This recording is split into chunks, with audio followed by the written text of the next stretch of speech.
Hi, ಎಲ್ರಿಗೂ ನಮಸ್ಕಾರ. Welcome back to journey of family life YouTube channel. ನಾನು ನಿಮ್ಮ ಪ್ರೀತಿಯ ಪವಿತ್ರ. ಎಲ್ರಿಗೂ ಗೊತ್ತಿರೋ ಹಾಗೆ ವರಮಹಾಲಕ್ಷ್ಮಿ ಹಬ್ಬ ಹತ್ರ ಬರ್ತಾ ಇದೆ. ಎಲ್ಲರೂ ಮನೆಯಲ್ಲೂ ಮನೆ ಕ್ಲೀನಿಂಗ್ ಕೆಲಸ ಅದು ಇದು ಅಂತ ತುಂಬ ಬ್ಯುಸಿ ಆಗಿರ್ತೀರ. ಕೆಲವರು ಎಲ್ಲ ಕ್ಲೀನಿಂಗ್ ಮಾಡಿ ಮುಗಿಸ್ಕೊಂಡಿರ್ತೀರ, ಕೆಲವರು ಇನ್ನು ಶುರು ಮಾಡ್ತಾ ಇರ್ತೀರ. ನಾನು ಹಾಗೆಯೇ ಒಂದು ವಾರದಿಂದ ಕ್ಲೀನ್ ಮಾಡ್ಕೋತಾ ಇದ್ದೀನಿ. ಯಾಕಂದರೆ ಬೇಗ ನನಗೆ ಕ್ಲೀನ್ ಮಾಡ್ಕೊಳ್ಳೋಕ್ಕಾಗೋದಿಲ್ಲ. ಯಾಕಂದರೆ ನನ್ನ ಮಗಳು ಎಲ್ಲರೂ ನೋಡಿಕೊಂಡು ನಾನು ಕ್ಲೀನ್ ಮಾಡ್ಕೋಬೇಕಾಗತ್ತೆ. ಹಾಗಾಗಿ ನಿಧಾನವಾಗಿ ಡೈಲಿ ಎಷ್ಟೆಷ್ಟಾಗುತ್ತೆ ಅಷ್ಟು ಮಾತ್ರ ನಾನು ಕ್ಲೀನ್ ಮಾಡ್ಕೊಳ್ತಾ ಇದ್ದೀನಿ. ಹಾಗೆ ನಾನು ಕಿಚನಿಂದ ಫಸ್ಟು ಕೆಲಸ ಮಾಡೋದಕ್ಕೆ ಕೈ ಹಾಕಿದ್ದೀನಿ. ನನ್ನ ಮಗಳು ಮಲಗಿರುವಾಗ ಸ್ವಲ್ಪ ಸ್ವಲ್ಪನೇ ಕೆಲಸನ ಮಾಡ್ಕೊತಾ ಮುಗಿಸ್ಕೊಳ್ತಾ ಇದ್ದೀನಿ. ಹಾಗೆ ನಾನು ಇತ್ತೀಚೆಗೆ ಗ್ರೋಸರೀಸ್ನ ತರಿಸಿರಲಿಲ್ಲ. ಯಾಕಂದರೆ ಬಾಕ್ಸಲ್ಲಿರೋದೆಲ್ಲ ಖಾಲಿ ಆಗಿಬಿಡಲಿ. ಆಮೇಲೆ ಒಟ್ಟಿಗೆ ವಾಶ್ ಮಾಡಿಕೊಂಡು ಕಿಚನೆಲ್ಲ ಕ್ಲೀನ್ ಮಾಡಿಕೊಂಡು ಮತ್ತೆ ತರಿಸ್ಕೊಂಡು ಕ್ಲೀನ್ ಮಾಡಿಕೊಂಡು ಜೋಡಿಸ್ಕೊಳಕ್ಕಾಗತ್ತೆ ಅಂತ ಹೇಳ್ಬಿಟ್ಟು ತರಿಸಿರಲಿಲ್ಲ. ಹಾಗಾಗಿ ಇವಾಗ ಗ್ಲಾಸ್ ಬಾಟಲ್ಸ್ ಎಲ್ಲ ನೀಟಾಗಿ ವಾಶ್ ಮಾಡಿಕೊಂಡು ಅದನ್ನು ಎಲ್ಲ ಡ್ರೈ ಮಾಡೋದಕ್ಕೆ ಅಂತೇಳ್ಬಿಟ್ಟು ಒಂದು ಕಾಟನ್ ಬಟ್ಟೆ ತೊಗೊಂಡು ನೀಟಾಗಿ ಎಲ್ಲ ಒರೆಸಿ ಸ್ವಲ್ಪ ಹೊತ್ತು ಗಾಳಿಗೆ ಆರೋದಕ್ಕೆ ಇಡ್ತಾಯಿದ್ದೀನಿ. ಇಲ್ಲ ಅಂತಂದರೆ ಏನಾದರೂ ತುಂಬಿಟ್ಟಿದ್ರೆ ಒಳಗಡೆನೇ ಸ್ಮೆಲ್ ಬಂದುಬಿಡುತ್ತೆ ಮತ್ತು ಹಾಳಾಗೋಗ್ಬಿಡುತ್ತೆ ಏನಾದರೂ ಇಟ್ಟಿದ್ರೆ. ಹಾಗಾಗಿ ನೀಟಾಗಿ ಒರೆಸಿ ಸ್ವಲ್ಪ ಗಾಳಿಯಲ್ಲಿ ಆರೋದಕ್ಕೆ ಬಿಟ್ಟು ಆಮೇಲೆ ಅದಕ್ಕೆ ಗ್ರಾಸರೀಸ್ನ ಫಿಲ್ ಮಾಡ್ತೀನಿ. ಹಾಗೆ ನಾನು ಯಾಕೆ ಸ್ಟೀಲ್ ಬಾಕ್ಸ್ಗಳನ್ನ ಬಿಟ್ಟು ಇಷ್ಟೊಂದು ಗ್ಲಾಸ್ ಕಂಟೈನರ್ಸ್ನ ಇಟ್ಕೊಂಡಿದ್ದೀನಿ ಅಂತ ಅಂದ್ಕೊಬೋದು. ಯಾಕಂದರೆ ಸ್ಟೀಲ್ ಬಾಕ್ಸ್ ಆದರೆ ಕ್ಯಾಪ್ ಹಾಕ್ಬಿಟ್ಟು ನಾವು ಫಿಲ್ ಮಾಡಿಬಿಟ್ಟು ಇಟ್ಬಿಟ್ರೆ ನಾನು ಎಲ್ಲ ಬಾಕ್ಸ್ಗಳನ್ನೂ ಕೂಡ ಒಂದು ಕಡೆಯಿಂದ ಯಾವುದಾದ್ರೂ ಒಂದು ವಸ್ತು ಬೇಕು ಅಂತ ಅಂದರೆ ಇಡೀ ಇರೋ ಬಾಕ್ಸಸ್ ಎಲ್ಲ ಓಪನ್ ಮಾಡಿ ನೋಡಬೇಕು. ಅದಕ್ಕಿಂತ ಬೆಟರ್ ಅಂತ ಅಂದರೆ ಈ ಥರ ಗ್ಲಾಸ್ ಕಂಟೈನರ್ ಆಗಿಬಿಟ್ರೆ ನಾವೇನು ಇಟ್ಟಿರ್ತೀವಿ ಅನ್ನೋದು ಟ್ರಾನ್ಸ್ಪರೆಂಟಾಗಿ ಕಾಣಿಸ್ತಾ ಇರುತ್ತೆ. ಹಾಗಾಗಿ ಬೇಗ ಈಸಿಯಾಗಿ ನಾವು ತಗೋಬೋದು. ಅದಕ್ಕಾಗಿ ನಾನು ಈ ಥರ ಚಾಯ್ಸ್ ಮಾಡ್ಕೊಂಡಿದ್ದೀನಿ. ಹಾಗೆ ಈ ಥರ ಗ್ಲಾಸ್ ಕಂಟೈನರ್ಸ್ನ ಯೂಸ್ ಮಾಡೋದು ದೊಡ್ಡದಲ್ಲ, ಅದನ್ನು ಹುಷಾರಾಗಿ ನೋಡ್ಕೊಳ್ಳೋದು ತುಂಬ ಇಂಪಾರ್ಟೆಂಟು. ಯಾಕಂದರೆ ಆಲ್ರೆಡಿ ನಾನೊಂದು 3 to 4 ಬಾಟಲ್ಸ್ನ ಹೊಡೆದಾಕ್ಬಿಟ್ಟಿದ್ದೀನಿ. ಹಾಗೆ ಆಗಸ್ಟಿಂದ ಎಲ್ಲ ಹಬ್ಬಗಳು ಸ್ಟಾರ್ಟ್ ಆಗ್ತಾ ಇದೆ. ಮನೆಯಲ್ಲಿ ಹಬ್ಬ ಅನ್ನೋ ಖುಷಿ ಎಷ್ಟಿರುತ್ತೋ ಅಷ್ಟೇ ಮನೆ ಹೆಣ್ಮಕ್ಳಿಗೆ ಮನೆ ಕ್ಲೀನಿಂಗ್ ಕೆಲಸ ಅದು ಇದು ಎಲ್ಲ ತುಂಬಾ ಜಾಸ್ತಿ ಬರ್ಡನ್ಸ್ ಇರುತ್ತೆ. ಎಲ್ಲ ಚಿಕ್ಕ ಮಕ್ಳುಗಳಿಗೆ ಆಗಿರ್ಬೋದು, ಬೇರೆಯವ್ರಿಗೆ ಆಗಿರ್ಬೋದು, ಹಬ್ಬಗಳು ಬರ್ತಾ ಇದೆ ಅದು ಇದು ಅಂತ ಖುಷಿ ಪಟ್ಟರೆ ಮನೆ ಹೆಣ್ಮಕ್ಳು ಮನೆ ಕ್ಲೀನ್ ಮಾಡ್ಕೋಬೇಕಲ್ಲಪ್ಪ, ಮನೆ ಎಲ್ಲ ನೋಡ್ಕೋಬೇಕಲ್ಲಪ್ಪ ಅಂತ ಚಿಂತೆ ಮಾಡ್ತಿರ್ತಾರೆ. ಹಾಗೆ ನಾನು ಈ ಸಲ ಏನು ಕ್ಲೀನ್ ಮಾಡ್ಕೊಳ್ಳೋದು ಬೇಡ, ಹೇಗಾಗುತ್ತೆ ಹಾಗೆ ಮಾಡ್ಕೊಳ್ಳೋಣ, ನಂಗೆ ತುಂಬ ಕಷ್ಟ ಆಗುತ್ತೆ ಅಂತ ಅಂದ್ಕೊಂಡಿದ್ದೆ. ಬಟ್ ಎಲ್ಲರೂ ಮಾಡ್ಕೊಳ್ಳುವಾಗ ನನಗೆ ಅಯ್ಯೋ ಎಲ್ಲರೂ ಮನೆ ಕ್ಲೀನ್ ಮಾಡ್ಕೊಳ್ತಿದ್ದಾರೆ, ನಾನು ಮಾತ್ರ ಸುಮ್ಮನೆ ಕೂತ್ಕೊಂಡಿದ್ದೀನಲ್ಲ ಅಂತ ಅನ್ನಿಸ್ತಾ ಇರುತ್ತೆ. ಬಟ್ ಕಷ್ಟ ಆಗುತ್ತೆ ಅಂತ ಹೇಳಿದೆ ಅಷ್ಟೇ. ಯಾಕಂದರೆ ನನ್ನ ಮಗಳು ಅಳ್ತಾ ಇರ್ತಾಳೆ ಅಥವಾ ಅವಳನ್ನು ಯಾವಾಗಲೂ ಎತ್ಕೊಂಡಿರಬೇಕು, ಫೀಡ್ ಮಾಡಿಸ್ತಾ ಇರಬೇಕು. ಎದ್ದಾಗೆಲ್ಲ ನಾನು ಏನೇ ಕೆಲಸ ಮಾಡ್ತಿದ್ರು ಹೋಗ್ಬಿಟ್ಟು ಅವಳನ್ನು ಎತ್ಕೊಬೇಕು, ಅವಳು ಟೈಮ್ ಕೊಡಬೇಕು. ಹಾಗೆ ನನ್ನ ಮಗ ಸ್ಕೂಲ್ಗೆ ಹೋಗ್ತಾನೆ, ಅವನಿಗೆ ಬ್ರೇಕ್ಫಾಸ್ಟ್ ರೆಡಿ ಮಾಡಬೇಕು, ಅವನನ್ನು ರೆಡಿ ಮಾಡಬೇಕು. ಮತ್ತು ಅವ್ನು ಸ್ಕೂಲಿಂದ ಬರೋವರೆಗೂ ಏನಾದರೂ ನಡುವೆ ಮಾಡ್ಕೊಳ್ಳೋಣ ಅಂತ ಕೆಲಸನ ಅಂತ ಅಂದರೆ ನನ್ನ ಮಗಳು ಆವಾಗವಾಗ ಎದ್ದಿರ್ತಾಳೆ, ಅಳ್ತಿರ್ತಾಳೆ. ಹಾಗಾಗಿ ಯಾವಾಗ ಆಗುತ್ತೆ ಆವಾಗ ಕೆಲಸಗಳನ್ನ ಎಷ್ಟಾಗುತ್ತೆ ಅಷ್ಟನ್ನು ನಾನು ಮಾಡ್ಕೋತಾ ಇರ್ತೀನಿ. ನೋಡಿ ಇವಾಗಲೂ ಕೂಡ ಎದ್ದು ಅಲ್ಲಿ ತೊಟ್ಲೊಳಗಡೆ ಆಟ ಆಡ್ತಿದ್ದಾಳೆ. ಅದಕ್ಕೆ ನಾನು ಪಕ್ಕನೇ ತೊಟ್ಲನ್ನೇ ಇಟ್ಕೊಂಡು ಎಲ್ಲ ಫಿಲ್ ಮಾಡ್ತಾಯಿದ್ದೀನಿ. ಯಾಕಂದರೆ ಅತ್ತಾಗ ಹಂಗೆ ತೂಗಿ ಮಲಗಿಸ್ಕೊಂಡು ಬೇಗ ಫಿಲ್ ಮಾಡ್ಕೊಳ್ಳೋಣ ಅಂತ ಮಾಡ್ಕೊತಾ ಇದ್ದೆ. ಅವಳಿಗೆ ಕಣ್ಣಿಗೆ ಸ್ವಲ್ಪ ಕಾಣಿಸ್ತಾ ಇರೋ ಥರ ಇರಬೇಕು, ಇಲ್ಲ ಅಂತಂದರೆ ಯಾರೂ ಇಲ್ಲ ಅಂತ ಅಳ್ತಿರ್ತಾಳೆ. ಹಾಗೆ ಅದಕ್ಕೋಸ್ಕರನೇ ಪಕ್ಕಕ್ಕೆ ಕರ್ಕೊಂಡು ಬಂದು ಮಲಗಿಸ್ಕೊಂಡು ಈಗ ನಾವು ಹೇಳ್ಬೋದು ನನಗೆ ಚಿಕ್ಕ ಪಾಪು ಇದೆ, ನಾನೇನು ಕೆಲಸ ಮಾಡ್ಕೊಳ್ಳೋದಕ್ಕಾಗೋದಿಲ್ಲ ಹಾಗೆ ಹೀಗೆ ಅಂತ ಹೇಳ್ಬಿಟ್ಟು. ಹೌದು ಆಗೋದಿಲ್ಲ, ಕಷ್ಟ ಆಗುತ್ತೆ ತುಂಬ. ಅದು ನನಗೆ ಎಕ್ಸ್ಪೀರಿಯೆನ್ಸ್ ಆಗಿದೆ. ತುಂಬ ಅಂದರೆ ತುಂಬಾ ಕಷ್ಟ ಆಗುತ್ತೆ. ಆದರೆ ಈಗ ನಮ್ಮದನ್ನೇ ನಾವು ಕಷ್ಟ ಅಂತ ಅಂದ್ಕೊತಿದ್ರೆ ಎಷ್ಟು ಜನ ಹೆಣ್ಮಕ್ಳು ಪಾಪ ಮಕ್ಳುಗಳನ್ನ ಇಷ್ಟು 2 ತಿಂಗಳು 3 ತಿಂಗಳು ಪಾಪಗಳನ್ನ ಎತ್ಕೊಂಡು ಕೆಲ್ಸಕ್ಕೆ ಹೋಗ್ತಾರೆ, ಕೂಲಿ ಮಾಡ್ತಾರೆ, ಬಿಸಿಲೆಲ್ಲ ದುಡಿತಾರೆ. ಪಾಪ ಮಕ್ಳುಗಳನ್ನೆಲ್ಲ ರೋಡಲ್ಲಿ ಮಲಗಿಸಿರ್ತಾರೆ.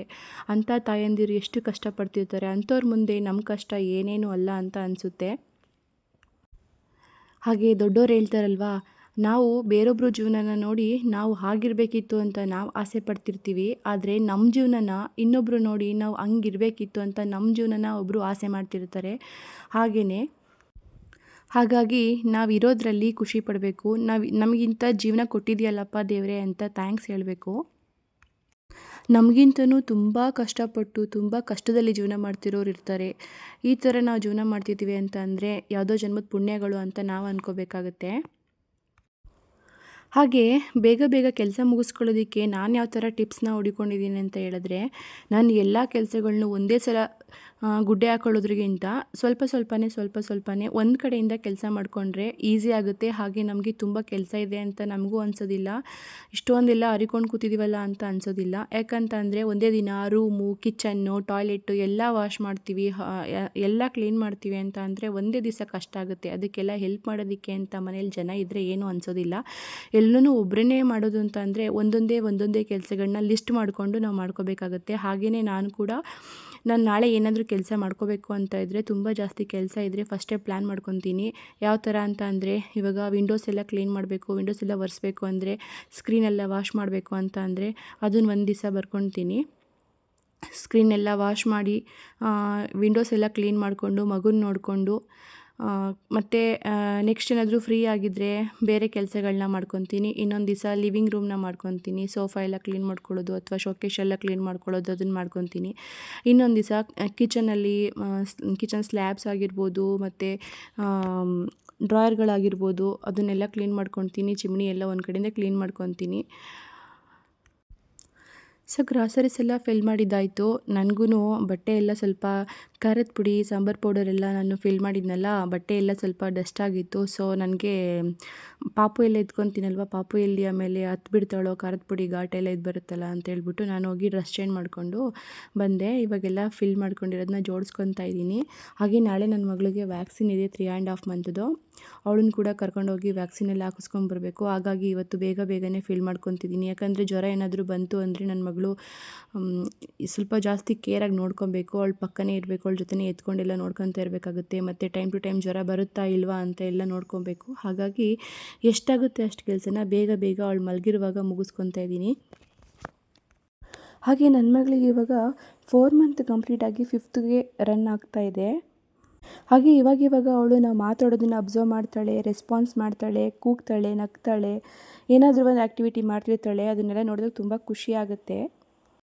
ಹಾಗೆ ಮನೇಲಿ ಈ ಥರ ಚಿಕ್ಕ ಮಕ್ಕಳಿದ್ರೆ ಅವ್ರ ಮುಖ ನೋಡಿದ ತಕ್ಷಣ ಎಲ್ಲ ಮರ್ತೋಗ್ಬಿಡುತ್ತೆ. ಲಾಲಿ ನಾ ಹಾಡುವೆ ಚಿನ್ನ ನಿನ್ನ ಮುದ್ದಾಡುವೆ. ಹಾಗೆ ನೆನ್ನೆನೇ ಹೇಳಿದಾಗೆ ನನ್ನ ಮಗಳಿಗೆ ಇವತ್ತು 3.5 ಮಂತ್ದು ವ್ಯಾಕ್ಸಿನ್ ಇದೆ ಅಂತ ಹೇಳಿದ್ನಲ್ವ. ಹಾಗಾಗಿ ನಾನು ಮತ್ತು ನನ್ನ ಮಗ ಎಲ್ಲರೂ ಬೇಗ ರೆಡಿಯಾಗಿ, ಹಾಗೆ ನನ್ನ ಮಗುನ ಕೂಡ ನಮ್ಮ ಮನೆಯವರು ಸ್ಕೂಲ್ ಹತ್ರ ಬಿಡಕ್ಕೆ ಹೋಗ್ತಾ ಇದ್ದಾರೆ. ಅವ್ರನ್ನ ಬಿಟ್ಟು ಬಂದಮೇಲೆ ನಮ್ಮ ಮನೆಯವ್ರ ಜೊತೆ ನಾನು ನನ್ನ ಮಗಳನ್ನ ಕರ್ಕೊಂಡು ವ್ಯಾಕ್ಸಿನ್ ಹಾಕಿಸ್ಕೊಂಬರೋಕ್ಕೆ ಹೋಗಬೇಕು. ಅಷ್ಟರಲ್ಲಿ ನನ್ನ ಮಗಳು ಬೆಳಗ್ಗೆನೇ ಸ್ನಾನ ಮಾಡಿಸಿ ಮಲಗಿಸಿದ್ದೆ. ಇವಾಗ ನಮ್ಮ ಮನೆಯವ್ರು ಬರೋ ಅಷ್ಟರಲ್ಲಿ ನನ್ನ ಮಗಳನ್ನ ಕೂಡ ಬಟ್ಟೆ ಹಾಕಿ ರೆಡಿ ಮಾಡಬೇಕು. 10:30ಗೆ ಬರೋಕ್ಕೆ ಹೇಳಿದ್ದಾರೆ.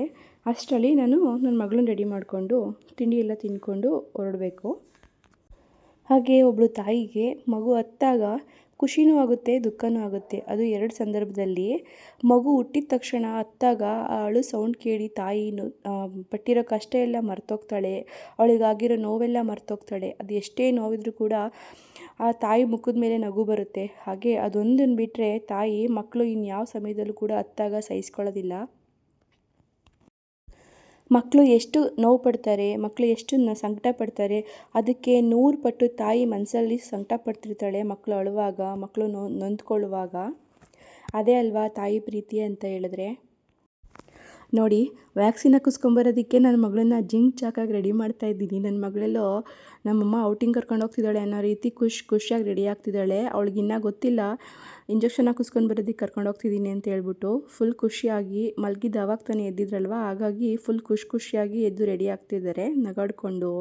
ನಾನು ಏನಾದರೂ ಮಾತಾಡಿದರೆ ಅದಕ್ಕೆ ಹ್ಞೂ ಅಂತ ಅಂದ್ಕೊಂಡೆಲ್ಲ ರೆಸ್ಪಾನ್ಸ್ ಮಾಡಿಕೊಂಡು ರೆಡಿ ಆಗ್ತಿದ್ದಾರೆ. ಹಾಗೆ ಇತ್ತೀಚೆಗೆ 2 ಕೈನ ಸೇರಿಸಿ ಬಾಯೊಳಗಡೆ ತುರ್ಕೊಳ್ಳೋದೆಲ್ಲ ಅಭ್ಯಾಸಗಳನ್ನ ಮಾಡ್ಕೊತಾ ಇದ್ದಾಳೆ. ಹಾಗೆ ನಮ್ಮನ್ನು ನೋಡಿ ನಗೋದು, ಮತ್ತು ನಾವೇನು ಮಾತಾಡಿಸಿಲ್ಲ ಅಂತ ಅಂದರೆ ಅವಳೇನೆ ಹ್ಞೂ ಅಂತ ಅನ್ನೋದು, ಮತ್ತು ನಮ್ಮನ್ನು ನೋಡಿ ಎತ್ಕೊಳ್ಳಿ ಅಂತ ಅಳೋದು, ಅದನ್ನೆಲ್ಲ ಮಾಡ್ತಾರೆ. ಇಷ್ಟು ಚಿಕ್ಕ ವಯಸ್ಸಿಗೆ ಎಷ್ಟೆಲ್ಲ ಬುದ್ಧಿನ ಬೆಳೆಸ್ಕೊತಾ ಇದ್ದಾರೆ ಇವತ್ತಿನ ಮಕ್ಕಳುಗಳು ಅಂತ ಅಂದರೆ. ಅದಕ್ಕೆ ಅಲ್ವಾ ಹೇಳೋದು ಜೆನ್ ಬೀಟಾ ಅಂತ ಹೇಳ್ಬಿಟ್ಟು ಈ ಏಜ್ ಅವ್ರಿಗೆ. ಹಾಗೆ ನಮ್ಮ ಮನೆಯವ್ರು ಕೂಡ ತಿಂಡಿ ಎಲ್ಲ ತಿಂದು ರೆಡಿ ಆಗ್ತಿದ್ದಾರೆ ವ್ಯಾಕ್ಸಿನ್ ಹಾಕಿಸ್ಕೊಂಬರೋದಕ್ಕೆ ಕರ್ಕೊಂಡೋಗೋದಕ್ಕೆ ಅಂತ ಹೇಳ್ಬಿಟ್ಟು. ಹಾಗೆ ಗಾಯ್ಸ್, ನನ್ನ ವೀಡಿಯೋಸು ನಿಮ್ಗೆ ಯಾರಿಗೆಲ್ಲ ಇಷ್ಟ ಆಗ್ತಿದೆ ದಯವಿಟ್ಟು ನನ್ನ ಸಬ್ಸ್ಕ್ರೈಬ್ ಮಾಡಿಕೊಂಡು ನನ್ನ ಚಾನಲ್ನ ನೋಡಿ. ಹಾಗೆ ನನಗೆ ಸಪೋರ್ಟ್ ಮಾಡಿ. ದಯವಿಟ್ಟು ಒಂದು ಲೈಕ್ ಆಗ್ತಿರಲ್ವ, ಅದ್ರ ಜೊತೆ ಒಂದು ಸಬ್ಸ್ಕ್ರೈಬ್ ಮಾಡಿ. ಏನೋ ಒಂದು ಮನೇಲಿರೋ ಹೆಣ್ಮಕ್ಳುಗಳು ನಾವು ಕೂಡ ನಮ್ಮ ಕಾಲ ಮೇಲೆ ನಿಂತ್ಕೋಬೇಕು ಅಂತ ಹೇಳಿ ಯಾವುದೋ ಒಂದು ಹೊಸ ಪ್ರಯತ್ನ ಮಾಡ್ತಿರ್ತೀವಿ. ಅದು ಒಳ್ಳೆ ರೀತಿಯಲ್ಲಿ ಮಾಡಬೇಕು ಅಂತ ನಮ್ಮ ಯೋಚನೆ ಆಗಿರುತ್ತೆ. ಹಾಗಾಗಿ ನನಗೆ ನಿಮ್ಮೆಲ್ಲರ ಸಪೋರ್ಟು ತುಂಬ ಮುಖ್ಯ. ದಯವಿಟ್ಟು ನನ್ನ ಚಾನಲ್ಗೆ ಸಬ್ಸ್ಕ್ರೈಬ್ ಮಾಡ್ಕೊಂಡು ನೋಡಿ. ಹಾಗೆ ನನ್ನ ವೀಡಿಯೋಸ್ನ ಎಲ್ಲೂ ಕೂಡ ಸ್ಕಿಪ್ ಮಾಡ್ದೇ ನೋಡಿ. ನನ್ನ ಮಕ್ಕಳ ಜೊತೆ ನಾನು ಖುಷಿಯಾಗಿ ನನ್ನ ಡೇನ ಹೇಗೆಲ್ಲ ಕಳಿತೀನಿ ಅಂತ ನನ್ನ ವ್ಲಾಗಲ್ಲಿ ಹಾಕಿರ್ತೀನಿ. ಬಟ್ ಯಾಕೋ ನನ್ನ ಚಾನಲಲ್ಲಿ ವೀಡಿಯೋಸು ವ್ಯೂಸೇ ಬರ್ತಾಯಿಲ್ಲ, ಯಾಕಂತ ಮಾತ್ರ ಗೊತ್ತಿಲ್ಲ. ಎಲ್ಲ ಎಂತೆಂಥದ್ದು ವೀಡಿಯೋಸ್ ಎಲ್ಲ ರನ್ ಆಗ್ತಾ ಇರುತ್ತೆ. ಬಟ್ ನಾವು ನಾರ್ಮಲಾಗಿ ನಾವು ಡೈಲಿ ಯಾವ ರೀತಿಯ ಜೀವನ ಮಾಡ್ತೀವಿ, ಯಾವ ರೀತಿಯಾಗಿ ಮಕ್ಳುಗಳ್ನ ನೋಡ್ಕೊತಿರ್ತೀವಿ, ಒಳ್ಳೆ ರೀತಿಯಲ್ಲಿ ನಾವು ತೋರಿಸಿದ್ರು ಕೂಡ ಒಂದು ವೀಡಿಯೋ ಕೂಡ ರನ್ ಆಗೋದಿಲ್ಲ, ಬೇಜಾರಾಗುತ್ತೆ. ದಯವಿಟ್ಟು ನನ್ನ ವೀಡಿಯೋಸ್ನ ಸಬ್ಸ್ಕ್ರೈಬ್ ಮಾಡ್ಕೊಂಡು ನೋಡಿ, ಸಪೋರ್ಟ್ ಮಾಡಿ ಪ್ಲೀಸ್. ನಿಮ್ಮ ಹತ್ರ ಕೇಳ್ಕೊಳ್ಳೋದಿಷ್ಟೇ, ನಿಮ್ಮ ಪ್ರೀತಿಯ ಆಶೀರ್ವಾದ ನಮ್ಮ ಮೇಲಿರಲಿ ಅಂತ ಕೇಳ್ಕೊತೀನಿ. ನೀವೆಲ್ಲರೂ ಸಪೋರ್ಟ್ ಮಾಡಿದರೆ ಇನ್ನು ಮುಂದೆ ಇನ್ನೂ ಒಳ್ಳೆ ವೀಡಿಯೋಸ್ನ ಹಾಕೋದಕ್ಕೆ ನಮಗೂ ಕೂಡ ಇನ್ಸ್ಪೈರ್ ಆಗುತ್ತೆ, ಖುಷಿ ಆಗುತ್ತೆ. ಹಾಗಾಗಿ ದಯವಿಟ್ಟು ನನಗೆ ಸಪೋರ್ಟ್ ಮಾಡಿ. ಇವಾಗ ನಾನು ಹಾಸ್ಪಿಟಲ್ಗೆ ಕರ್ಕೊಂಡೋಗಿದ್ದೀನಿ ವ್ಯಾಕ್ಸಿನ್ ಹಾಕ್ಸೋದಕ್ಕೆ ಅಂತ ಹೇಳ್ಬಿಟ್ಟು. ಬಟ್ ನನ್ನ ಮಗಳು ತುಂಬ ಗಾಬರಿಯಾಗಿದ್ದಾಳೆ. ಬೇರೆ ಮಕ್ಕಳನ್ನ ನೋಡಿ ಅಳ್ತಿದ್ರಲ್ಲ, ಹಾಗಾಗಿ ಇವಳು ನೋಡಿ ತುಂಬ ಗಾಬರಿಯಾಗಿದ್ದಾಳೆ. ನನ್ನ ಮಗಳಿಗೆ ವ್ಯಾಕ್ಸಿನ್ ಎಲ್ಲ ಹಾಕಿಸ್ಕೊಂಡು ಮನೆಗೆ ಬಂದ್ವಿ. ಬಟ್ ನೋಡಿ ಗಾಯ್ಸ್, ನನ್ನ ಮಗಳು ನನ್ನ ಹತ್ರ ರಿವೆಂಜ್ ತೀರಿಸ್ಕೊತಿದ್ದಾಳೆ. ಇಂಜೆಕ್ಷನ್ ಹಾಕಿಸ್ಕೊಂಬಂದಿದ್ಯಾ ಅಂತ ನನ್ನ ಕೂದಲು ಹಿಡ್ಕೊಂಡು ಕೀಳ್ತಿದ್ದಾಳೆ ನೋಡಿ. ಮಕ್ಕಳು ಏನು ಮಾಡಿದರೂ ಚೆಂದ ಅಲ್ವಾ. ಹಾಗೆ ನಾನು ಫ್ರೀ ಟೈಮಲ್ಲಿ ಏನಾದರೂ ಒಂದು ಮಾಡ್ತಾಯಿರ್ತೀನಿ. ನನ್ನ ಮಗಳು ಇಂಜೆಕ್ಷನ್ ಹಾಕ್ಸಿದವಲ್ವ, ಸಿರಪ್ ಎಲ್ಲ ಹಾಕಿ ಮಲಗಿಸಿ ಸಂಜೆ ಸಲ ಈ ಥರ ಫ್ರೀ ಇದ್ದಾಗ ಈ ಥರ ಏನಾದರೂ ಉಲ್ಲನ್ ಏನಾದರೂ ಹಾಕ್ತಾಯಿರ್ತೀನಿ ಗೈಸ್. ನನ್ನ ವೀಡಿಯೋ ನಿಮಗೆಲ್ಲರಿಗೂ ಇಷ್ಟ ಆಗಿದರೆ ದಯವಿಟ್ಟು ಲೈಕ್ ಮಾಡಿ, ಶೇರ್ ಮಾಡಿ, ಸಬ್ಸ್ಕ್ರೈಬ್ ಮಾಡಿ. ಸ್ಕಿಪ್ ಮಾಡಿದೆ ನನ್ನ ವೀಡಿಯೋಸ್ನ ನೋಡಿ ಅಂತ ಕೇಳ್ತಾ, ನಾನು ನಿಮ್ಮ ಪ್ರೀತಿಯ ಪವಿತ್ರ. ಸಿಗೋಣ ನೆಕ್ಸ್ಟ್ ವೀಡಿಯೋದಲ್ಲಿ. ಇನ್ನೂ ಚೆನ್ನಾಗಿರೋ ವೀಡಿಯೋಸ್ ಜೊತೆ ನಾಳೆ ಬರ್ತೀನಿ. ಬಾಯ್ ಗಾಯ್ಸ್, ಎಲ್ಲರೂ ಚೆನ್ನಾಗಿರಿ. C you tomorrow.